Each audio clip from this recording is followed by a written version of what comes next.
Hi everyone, this is Rhonda with Dog Days Consulting. I'm sitting out in my greenhouse, was thinking about a few projects that we were working on with Dog Days and some of our brand management stuff, and I kept getting asked this question and I thought I would make a video about it just so you have an idea of what it is. But people always ask me how I got into speaking and presenting and how you get writing opportunities and basically how you get side hustle opportunities in your job.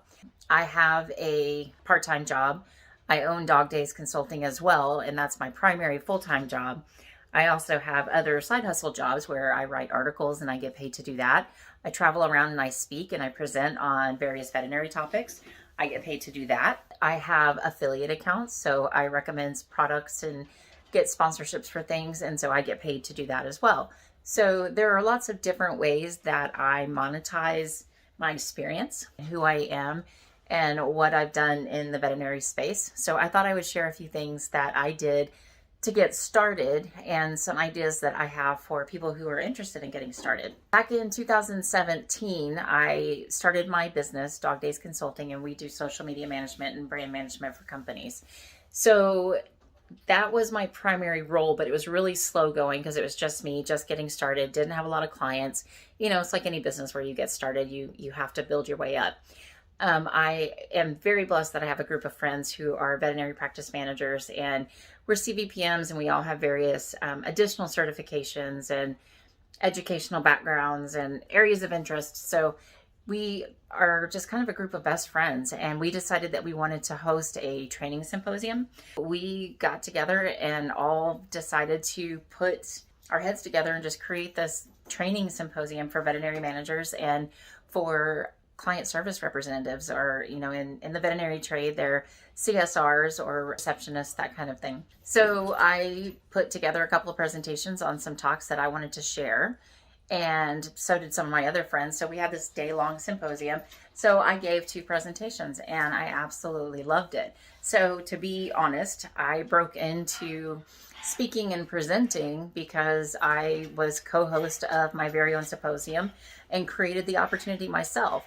Now, we did that live, and it was when I was living in California, and since then I've moved to Texas and live with my family here, and my friends are still back in California, but we still do a lot of that work. I either fly out there or we do online trainings and virtual trainings as well. That would be my recommendation, is if you have a particular skill set or something that you want to teach, then create a webinar for yourself. You know, there's no limit to what you can put out there, and if you have a skill or a passion or something that you think that the veterinary industry or anyone in your workspace, it doesn't have to be veterinary, would appreciate, then just host a webinar. And then as you go, you host more and more and more. You let people know that you're interested in presenting and that you're willing to do the work.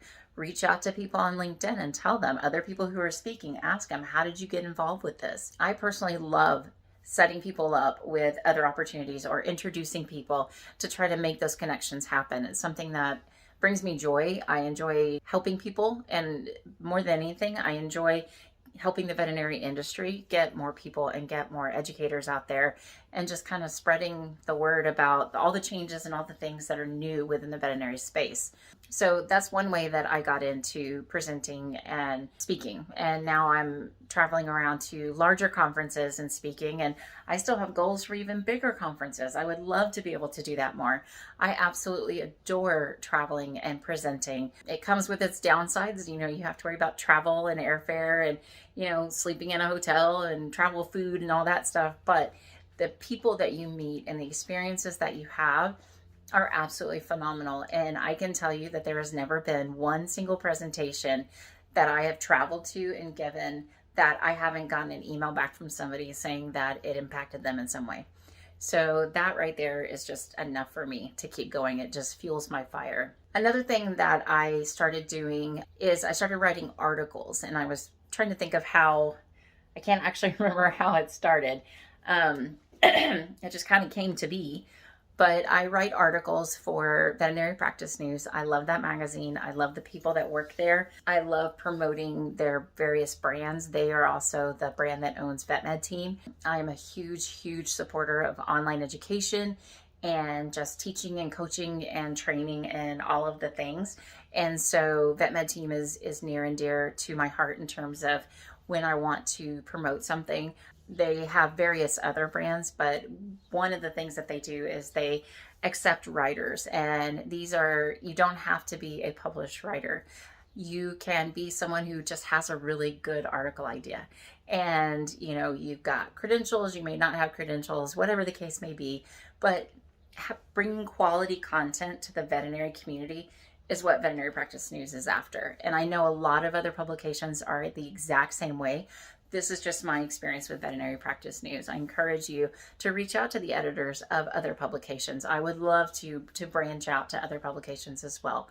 But writing articles has been really interesting. You can do, you know, one a month, however many they want you to do. Basically, I would suggest having a list of ideas of articles that you would like to write.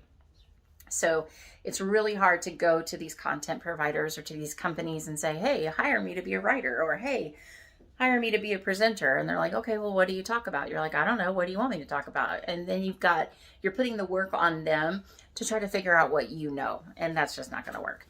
So have a list of articles that you can write or that you have written that you just haven't published. Things that, you know, maybe were blog posts or training ideas or, you know, whatever the case may be, but have that list that they can then shop through and say, oh, I want your article on dental branding, or I want your article on whatever. Having that shopping list makes it easy. It's kind of like a menu. Same thing with presentations.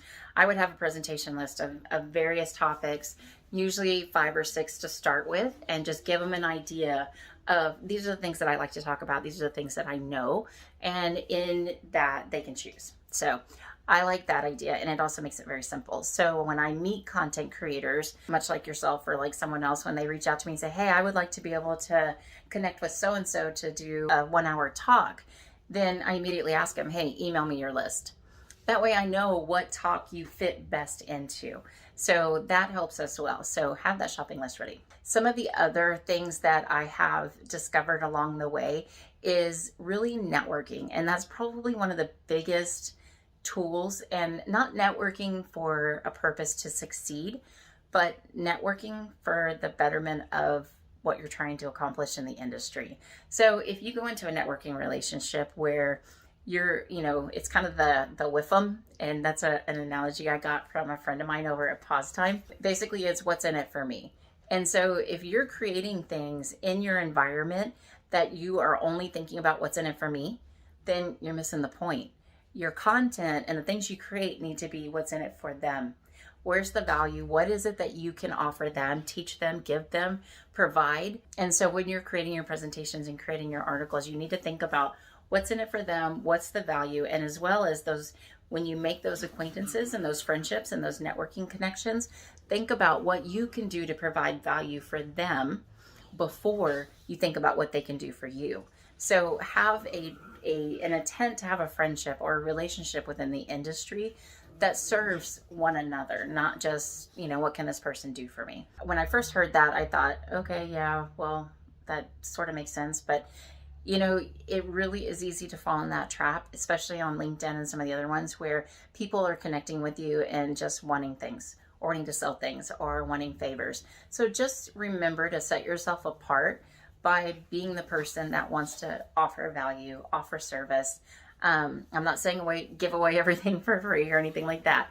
I'm just saying be judicious in your relationships and don't just be smarmy about making friends that you're trying to just use people.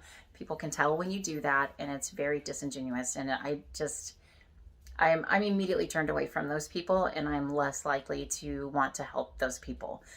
Just because I don't want to promote them within an industry that I love so much and that I support so much. So I definitely want to make sure that I am working with people that have the same philosophy, the same work ethic, the same emotional intent, you know, just the same vibe that I have, and how they manage their own brands, how they manage their own business, and how they manage the relationships that they have with people. So those are my top tips for getting into speaking and presenting, and also into writing articles and connecting with people. If you have any questions, I'd love to hear them in the comments. I'll leave some links down below for some articles that I've written, and give you some links to some other resources for presenting. And I'll also put my social links. I would love to connect with you and learn more about you. And if you've got a list of topics and articles, I'd love to know about it.